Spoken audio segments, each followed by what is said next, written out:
changes to your lineup for tonight? We'll go, right now, we should be able to go 6 and 12. Okay. Yep. So, I thought in the lineup, Clayson doing the warm-up, but probably out. and Craig Anderson, your starter. Yes, 100%. What challenges do the Flyers and their power play in particular pose for you guys? Well, it's a lot of guys have been together for a while, so it's funny. I'm looking at it, and I get some flashbacks from a few years ago. Still the same guys on it, pretty much, except maybe for the D. But they got some good players. Obviously, Giroux was an outstanding power play guy, and Simmons pays the price at the net. And so they're a threat because they move it fast, but you could see they're used to each other. That's the biggest thing. And so the biggest thing for us is stay out of the penalty box. Okay. It's funny, we haven't talked too much or used the word continuity when describing your power play. How key is that to the success of a power play? Well, we want to finish with the power play. For me right now, we don't want to get scored on it. That's the one thing last game. We looked at the first power play. We did great. Got some scoring chances off of it. And then after that, we started to do whatever, and we gave up a goal, and we were soft on it, and that lost us the game. We lost the game because our power play was soft, not because our power play didn't score. So, the message is very clear for us. Whether it's 5-on-5 or power play, we don't want to. The defensive game doesn't change. It doesn't change. And 37 shots against in regulation last game, for me, that's unacceptable. And the players know that, and that's what matters the most to me. The rest, we're going to get the same scoring chances as we've been getting. We're just going to bury them. That's it. That's it. For me, I'm not putting any more focus on offense right now, besides the fact that we have to pay the price more at the other team's net. That's it. That's all. There's no other.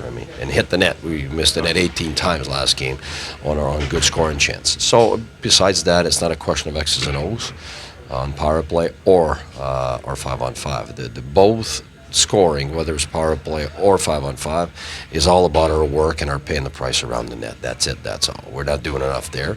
Once we do enough, we'll finish. What can you say about Craig Anderson and obviously what he's going through and how well he's played in the last couple of weeks?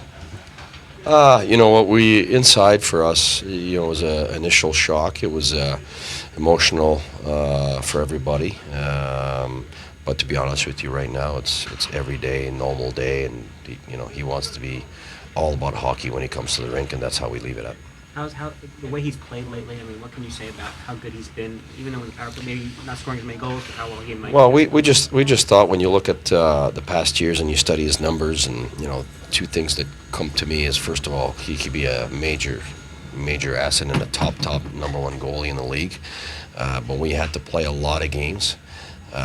Because he was tested a lot. There was a lot of shots against him, in most of the games.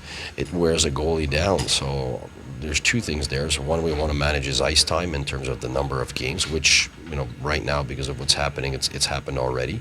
But two, give him less shots against, and that's what we've been doing since the beginning of the year. That's why last game was very disappointing for me, because we went back to 37 shots, and that's not us, and that can't be us, just because we start to cheat to get some more offense. You don't empty the defensive side to fill the offensive side, because then you don't get more. You get less on both sides. So we got to work as hard offensively as we do defensively. And defensively, two games that I didn't like were the two games that we had, one against Nashville and the last game against Minnesota, and they were all for the same reason, wanting to cheat to create some offense.